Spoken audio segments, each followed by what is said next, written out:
Cheese, the result of curding milk to separate the curds from the whey, a staple enjoyed by millions of Americans in macaroni and cheese, grilled cheese, and Cheetos. Now, what would you do if you had a bunch of cheese? Maybe a couple 100 million pounds of it. Well, that's a problem the US government had in the 70s and 80s.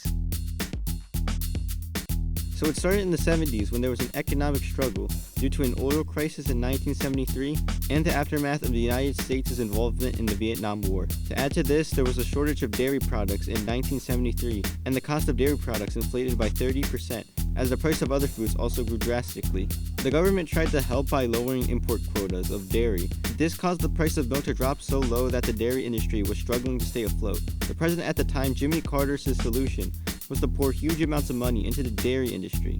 So the government set a new policy to subsidize dairy products. This provided about $2 billion to the dairy industry over the next 4 years. Farmers took advantage of this and began overproducing milk, knowing that whatever they couldn't sell to the market would be the government's responsibility.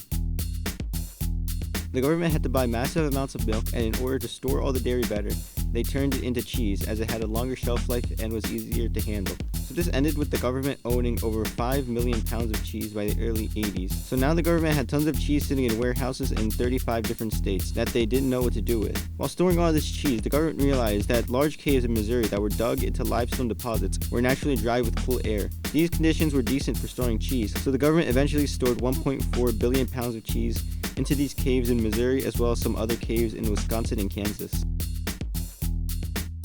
The next solution to the surplus problem would come from everyone's favorite president, Ronald Reagan. Once the public began to notice all the tons of cheese the government had sitting in warehouses, criticism rose. This was because many families were struggling to afford food, while the government was just sitting on tons of cheese that they were considered throwing away. Ronald Reagan enacted the public distribution of cheese. The government created the Temporary Emergency Food Assistance Program, and about 300 million pounds of cheese was given to food banks, community centers, and organizations that helped the unfortunate.